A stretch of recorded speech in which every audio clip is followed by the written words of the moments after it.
And to your left, please. And over on your left. And Keanu, straight ahead. And right back here, please. Keanu, right here. Keanu. I play an angel, Gabriel, and I'm just trying to, he wants to save a lost soul. He wants to do more, and so he's doing his best, trying to help people. Keanu, please. And the TV right in the middle here. And right back here. Right here. And together. Cheers, thank you. And down here for us, we didn't get you. It was just fun. I mean, I was working with masters, with Aziz and Seth, and Keke Palmer's amazing, and Sandra Oh is fantastic. So I was just really in great company, and we had a wonderful script to work with. And Aziz is a great director. And straight ahead, Keanu. And straight ahead, please. Right in the middle. Right here, please. Right in the center. Together this way, please. Right in the center. Right in the center. And to your left. Well, I mean, Aziz kind of looks good, and I think the idea of being able to laugh together is great. You know, the theatrical experience of being in the same place at the same time, focused on something. I think that shared experience feels good and is important. And this way, please. Right here in the center. And to your left, please. Right in the middle, please. Right in the middle. Keanu, right here. Right here. Aziz, this way, please. Aziz, right here. Right. Straight ahead of you. One hand in the pocket. I mean, I'm used to it because I did it on my series for Netflix, so that was like my training ground to kind of wear all these hats, and you know, Seth and I have talked about this because he does a similar thing with the studio, and it's like, kind of becomes like streamlined. It makes it a little easier in some sense, but it's definitely has its exhausting attributes as well. But I had such a great team around me, and they all held me up, and I had a wonderful cast and crew with me, so it was all great. I just seeing Sandra's photo over there, and when I was writing the movie, she was in the back of my head. I was like, oh, that would be awesome. And you know, Keke was in my mind too, and to have both of them in there, it's incredible. Back to your right. Aziz, one more time, straight ahead. Aziz? Because he runs this whole operation with me, and he's not supposed to do that. He's only supposed to stop people from texting and driving. And he disobeys his orders and goes rogue, and then loses his wing, and he's forced to become human after he's fired. Sandra Oh plays Keanu's boss, Martha. She's like the head, like a managerial force in the angel community. And she's the one that kind of is responsible for like saying, okay, you're ready to move on and get bigger wings and all this kind of stuff. That part, and when we later took the phone back, which I've never done in anything, and that's definitely embarrassing. Because you can't like sit at home and like watch a stand-up. I don't know. I do stand-up, and I just see the power of a crowd laughing together. And I remember going to movies like Anchorman and 40-Year-Old Virgin and Superbad and Pineapple Express and all these movies and laughing with the crowd. And I think it's something we haven't had in a while. And I've been there with the crowds we've screened it for so far, and they're going crazy. And our reviews have been great, and I feel like it's a fun night out, and we can't forget about the movies. And Sandra, look here. One more.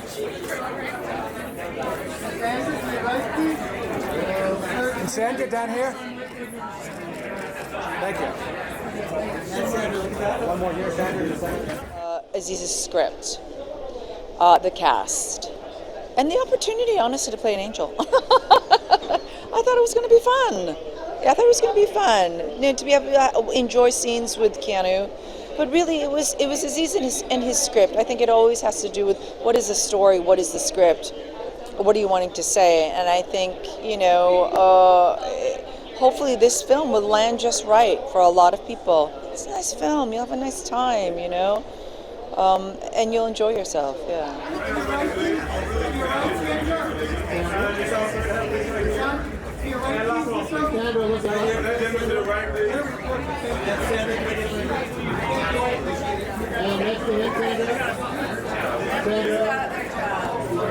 Is really essential to Gabriel's she's pushing him off into his storyline because he wants something that I think many human beings want, is I want more purpose, I want more meaning, and I want to be able to help more. and the way that she just kind of pushes him off, and also tries to help him understand that there are it's not rules, but it's like you do have a job as an angel, and you need to kind of that the way that she writes him is also very important for his storyline. She's his senior, and is trying to put him on the right track. It can be timely, but it's always, you know what I mean? In some ways, it's like it's universal. It's like there's a lot of films and television shows that are about class that are set like 200 years ago, 300 years ago, 400 years ago, and it's very much of a class that we can't really get right into, because it's not the person who's actually delivering our food, right, or helping us out there, or you know what I mean? It's removed because people are in costumes and you can't really get into it. That's why I like, this, obviously the setting is very now. There's a lot of people who are doing gig work, and there are the disparity between, those, I don't want to call them the 1%, the 0.5%, and the 99.9% is very high. And I think to be able to enter into that conversation as many different ways as possible is a good thing. It's not only it's also Oh, because communion, it's like, there's so many ways that we're all separated right now, but I hope people remember, it's like when you come into a room with a bunch of people, just like with theater, you get a different sensation that you just cannot get anywhere else. And to laugh with a bunch of people is a special feeling.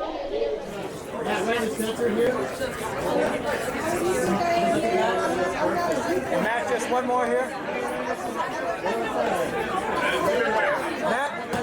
Peter. So Peter sort of is emblematic of like everything problematic that wealth can bring you. And so he's a colleague of Seth / Aziz's in the movie, and he's basically not the guy you want to hang out with morally, but he is the guy you want to hang out with monetarily. And I had fun dipping into that.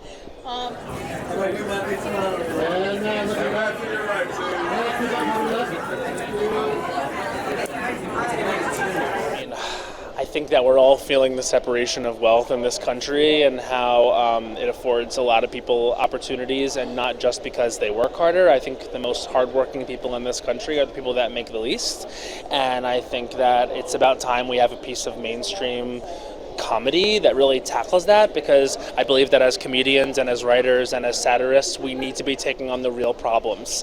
And so I'm really proud to be a part of a movie that does that, because I think that it's rare now to see something with teeth and with heart and with still an emphasis on the comedy. So really proud to be a part of something that does just that.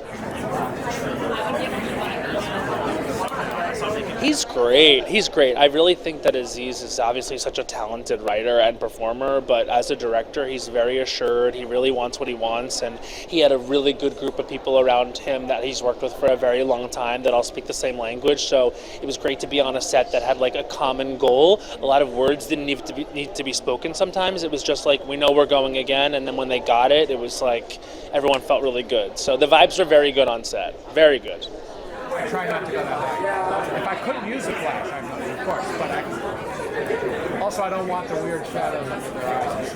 Well, I think it was Aziz. I love that his writing comes from kind of real life. I think knowing Aziz and a lot of the projects that he's been involved with, you kind of see that in the projects that he's involved with. I also love an LA film. We were talking a little bit about LA, but I watch a lot of films from like LA in the 70s and the 80s, and I think making a film in Los Angeles today is kind of like a novelty.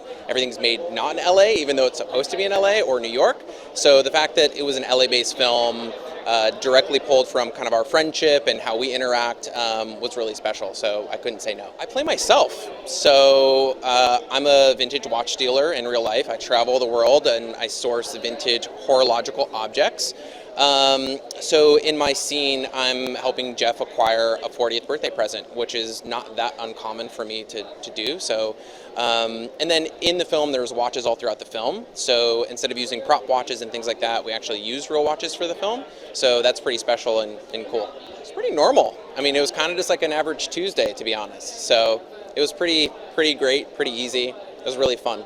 Most definitely. I think this is a film that you need to see in the theater. I mean, the experience of going to the theater, having popcorn, struggling to find parking. I think that's something that we don't remember. As a kid, I remember that, and it was like a big deal to go to the movie and to watch the previews and to get the popcorn and do all that kind of stuff.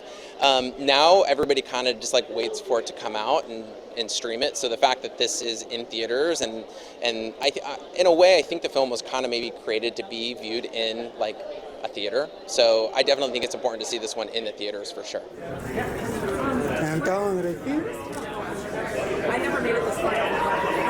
It's great. I think it's just you have this shorthand. I mean, we've been working with each other for so many years, like you said, got to be a couple of decades now, Parks and Rec and Master of None. And, with every kind of idea, if he has something that's even just a kernel of an inkling of a wisp of an idea, he'll call me and then we just talk about it. And, for this one, he started writing pages and then, sending me scenes. And so I was kind of there from the beginning to now. And I just really am proud of him. First huge, big movie, and he got the biggest movie star in the world, so congrats to all of us. All of the above. I mean, we joke hey, Aziz, for your first movie, we're going to surround you with the most likable human beings in the world. Not just actors, human beings. And I got to say, they live up to it. I mean, Keanu has all these memes about him, about what a nice guy he is and, what a sweet human being is, but he lived up to it. I mean, it's just you work with him, he comes to set, he's professional, he's just sitting there ready to do his scene, asks for advice when he needs it, and it was really excellent. And Sandra I've known for a while. People like to laugh in big groups, and that energy is infectious. Of course you can watch things all home, alone, while you're looking at your phone, doing a million things, doing work, doing your dishes, but give yourself a treat. But we want comedies to stay alive because it's one of those things where you're experiencing joy as a community. You're experiencing joy with other human beings. And I also think that there is not a strong message in this. We want to have people take away their own conclusions, but there certainly is a story to be told, and it's a relevant story. And I think you're right. It's a sweet movie. I think it ends with a positive outlook. So that's important. Keanu, Sandra, straight ahead. Keanu, Sandra, straight ahead. Aziz. Everyone in the center right here, please. Thank you so much. And down here on the right. Thank you. And to your left. Okay, we're going And to your left. And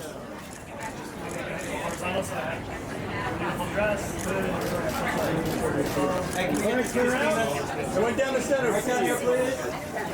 Everybody. Come on, bro. And to your right. To your right. Right in the middle. To your right. there. Let's go down the line, you guys. Good, great. And back to the center, please. Thank you so much. Everyone center here, please. Thank you. Thank you.